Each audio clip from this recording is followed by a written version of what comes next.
In the news this week, Malcolm Turnbull claimed victory as the coalition gained a slim majority.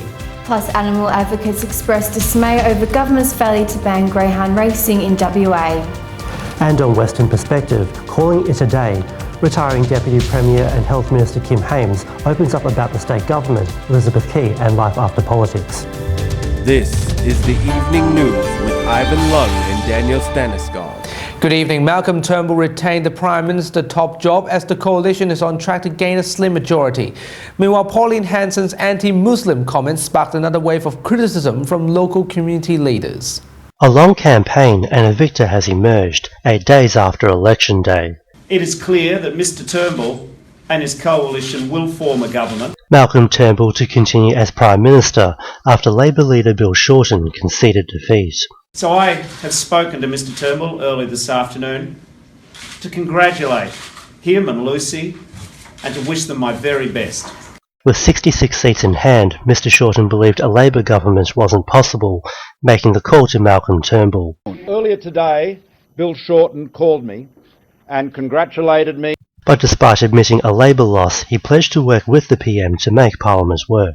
Counting is still continuing, with 5 seats across the country still in doubt, the coalition on track to win at least 74 seats and confident to win 2 more for a federal parliament majority. In other election news, Pauline Hanson has controversially divided the nation again, following comments Australia is being swamped with Asians and calls for a royal commission into Islam. Her comments drawing criticism from community groups. Nobody has kept her into account, and no one has put the responsibility on her to not be so hateful. But despite a long campaign, the hard work now begins for Malcolm Turnbull. Nelson Liu, WAMN News. After New South Wales and the ACT imposed a ban on greyhound racing, the Western Australian government made it clear that they won't follow the eastern states' decision. The announcement has disappointed many animal rights advocates who wanted the entire industry to be outlawed across Australia. New South Wales has stunned the nation by banning greyhounds racing in the state starting from July 2017. The surprise decision was made after a report published by former High Court Judge Michael McHugh found that 180 greyhounds were suffering from catastrophic injuries. Very happy about that decision. I hope it flows onto other states. WA animal advocate Katrina Love believes that the WA government should follow suit and ban greyhound racing in the foreseeable future. Ultimately, it's an industry that makes money off the exploitation of animals, and we're for shutting down all of those industries. WA Government Minister John Day said in response that there are currently no plans to shut down WA's greyhound racing industry. There was no evidence following an investigation that there were similar practices underway in Western Australia. The industry is a lot smaller here than New South Wales. Helene Fong, WAMN News. The investigation surrounding the death of a woman found inside a suitcase continues this week as police struggled to identify the female victim. Authorities have conducted another round of underwater search in Fremantle, hoping to find more clues in the area. At the same time, they refused to rule out that the victim was dumped into the river from another location. This is somebody who has friends, has relatives, and we're calling for them to come forward. Someone out there has noticed that she hasn't been sighted for the past 2 weeks or upwards of 2 weeks, and we want to hear from those people that are missing a loved one. A record $3.2 million worth of grants have been given from Lottery West to establish the world's first consumer health advocacy network in Western Australia.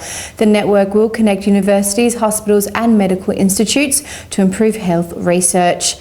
Health Minister John Day attended the announcement, where he met with special needs patients who will be benefited from the same scheme.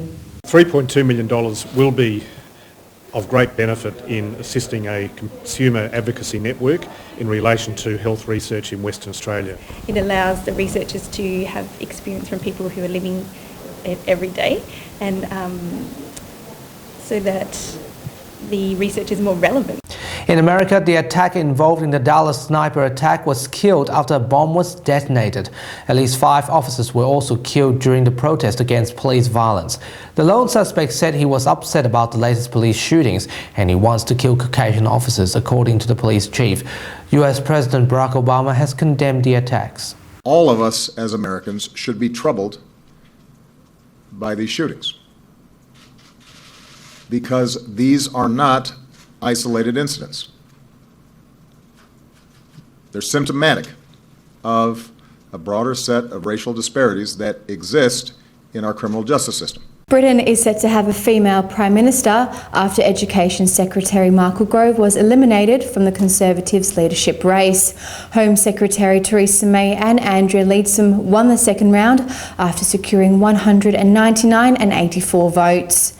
Outside Parliament, Ms May vows to reunite the Conservative Party. She also expressed her joy for receiving overwhelming support amongst party members. Under my leadership, the motives of the Conservative Party will never be in any doubt, and our actions will be bold. And finally this week, for those of you who didn't watch the Chaser's election desk, you might have missed some great surprises about us. But don't worry, we've got you covered. Take a look at this.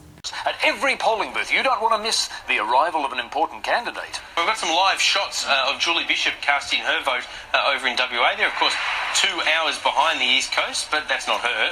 No, that's not Julie Bishop. I think it might be Jeff. Jeff's done well. Hi, Jeff. Well, it's live television. You can't do much about that, can you? No. And those are the top stories you need to know this week. We have the latest news on the website and Facebook. Here's Nelson Liu with Western Perspective. Good evening. Good night.